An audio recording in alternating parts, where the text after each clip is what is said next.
Hi friends, how are you? Welcome to Tahera's cooking channel.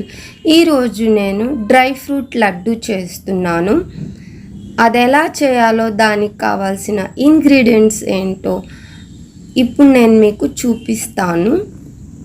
Dry fruit లడ్డుకు కావాల్సిన ingredients: గింజలు తీసేసిన ఖర్జూరాలు 1 cup తీసుకోవాలి, బాదం పప్పు 1/2 కప్, వాల్నట్స్ 1/2 కప్ తీసుకోవాలి, కిస్మిస్ 2 టేబుల్ స్పూన్, యాలకులు 1 టీ స్పూన్ తీసుకోవాలి. దీన్ని పౌడర్లా చేసుకోవాలి. వాటర్ 2 కప్స్ తీసుకోవాలి. జీడిపప్పు 1/2 కప్ తీసుకోవాలి. పిస్తా పప్పు 1/2 కప్ తీసుకోవాలి. నెయ్యి 5 టీ స్పూన్స్ తీసుకోవాలి. పుచ్చగింజలు 2 టీ స్పూన్స్ తీసుకోవాలి. బెల్లం 1/2 కప్ తీసుకోవాలి. సో ఇదండి డ్రై ఫ్రూట్ లడ్డు కావాల్సిన ఇంగ్రీడియంట్స్. ఇప్పుడు ఇది ఎలా తయారు చేయాలో చూపిస్తాను. ముందుగా ఖర్జూరాల్ని 1 కప్పు వేడి నీళ్ళలో 15 నిమిషాల పాటు నానబెట్టుకోవాలి. ఖర్జూరాలు ఒక బౌల్లో వేసిన తర్వాత దీంట్లో 1 కప్పు వేడి నీళ్ళు పోసుకోవాలి. పొయ్యి మీద ఒక బౌల్ పెట్టి దాంట్లో 2 టేబుల్ స్పూన్ నెయ్యి వేసుకోవాలి. నెయ్యి కొంచెం కరిగిన తర్వాత దాంట్లో 1/2 కప్ పిస్తా పప్పు వేసుకోవాలి. తర్వాత 1/2 కప్పు వాల్నట్ వేసుకోవాలి. 1/2 కప్పు బాదం పప్పు వేసుకోవాలి. 1/2 కప్ జీడిపప్పు వేసుకోవాలి. ఇవన్నీ వేసుకున్న తర్వాత దీన్ని ఒక 2 మినిట్స్ కలర్ చేంజ్ అయ్యే వరకు వేయించుకోవాలి. 2 మినిట్స్ తర్వాత కొంచెం కలర్ చేంజ్ అయింది. ఇప్పుడు దీన్ని ఒక బౌల్లో తీసుకోవాలి. ఇదిగోండి వేయించిన డ్రై ఫ్రూట్స్. ఇప్పుడు అదే బౌల్లో 1 టేబుల్ స్పూన్ నెయ్యి వేసుకొని దీంట్లో 2 టేబుల్ స్పూన్ పుచ్చగింజలు వేసుకోవాలి. ఇప్పుడు దీన్ని ఒక 2 మినిట్స్ కలర్ చేంజ్ అయ్యే వరకు వేయించుకోవాలి. పుచ్చగింజలు కలర్ చేంజ్ అయింది. ఇప్పుడు దీన్ని ఒక బౌల్లో తీసుకోవాలి. వేయించుకున్న డ్రై ఫ్రూట్స్ చల్లారిపోయిన తర్వాత మిక్సీ జార్లో బరకగా గ్రైండ్ చేసుకోవాలి. బరకగా గ్రైండ్ చేసిన డ్రై ఫ్రూట్స్ ఇప్పుడు దీన్ని ఒక బౌల్లో తీసుకోవాలి.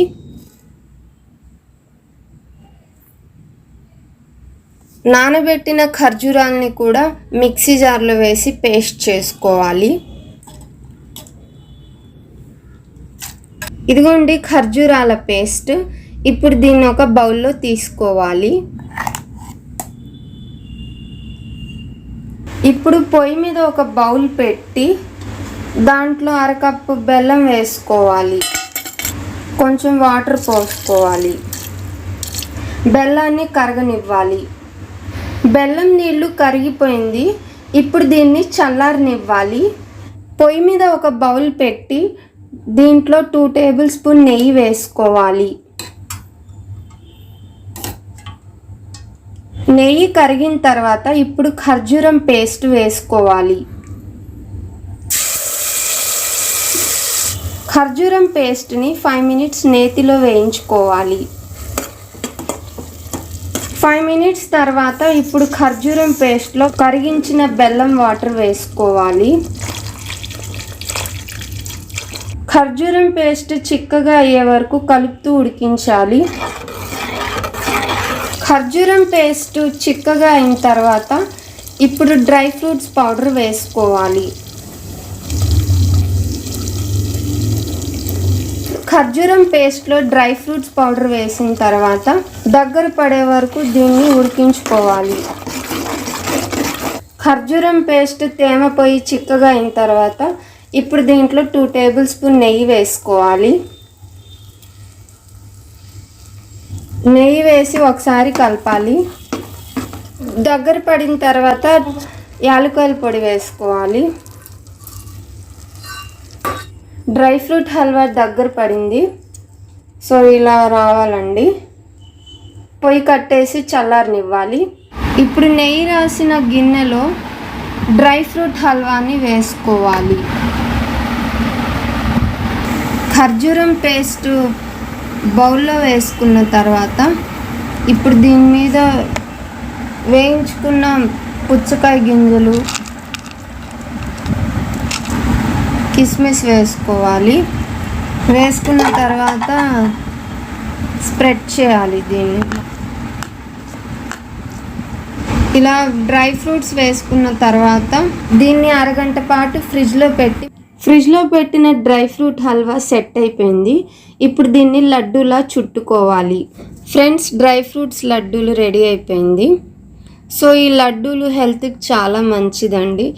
ఎవరికైతే జుట్టు బాగా ఊడిపోతుందో ఇలాంటి లడ్డు రోజు తింటే వాళ్ళ జుట్టుకి చాలా మంచిదండి. తర్వాత బోన్స్ హెల్త్కి, నడుము నొప్పి ఉన్న వాళ్ళకి ఇస్తే వాళ్ళకి ఇంకా మంచిది. ఇందులో అన్ని డ్రై ఫ్రూట్స్ వాడాం కాబట్టి మెచ్యూర్ అయిన ఆడపిల్లలకి, తర్వాత ఎదిగే పిల్లలకి ఇలాంటి లడ్డూలు చేసి పెట్టి రోజుకొకటి ఇస్తే వాళ్ళ ఎదుగుదలకి మంచిది. కొందరికి బ్రెయిన్ మెచ్యూర్ అవ్వదు, అలాంటి వాళ్ళకి ఇలాంటి లడ్డు ఇస్తే వాళ్ళ బ్రెయిన్ షార్ప్గా పనిచేసేది. ఎందుకంటే దీంట్లో వాల్నట్స్ కలిపాం కాబట్టి బ్రెయిన్కి చాలా మంచిది. సో ఓవరాల్గా ఇలాంటి లడ్డు ఒక షుగర్ పేషెంట్స్, ఓవర్ వెయిట్ ఉన్న వాళ్ళు తప్ప ఎవరైనా తినొచ్చు. సో ఇలాంటి లడ్డూలు మీ ఇంట్లో కూడా తయారు చేసి మీ పిల్లలకి కానీ ఎవరైనా చుట్టాలు వచ్చినప్పుడు ఇస్తే చాలా మంచిదండి. బయట జంక్డ్ ఫుడ్ తినే బదులు ఇలాంటి హెల్దీ ఐటమ్స్ తినండి, మీ ఆరోగ్యాన్ని కాపాడుకోండి. సో ఈ వీడియో మీకు కూడా నచ్చితే లైక్ చేయండి, షేర్ చేయండి, ఇంకా సబ్స్క్రైబ్ చేయండి.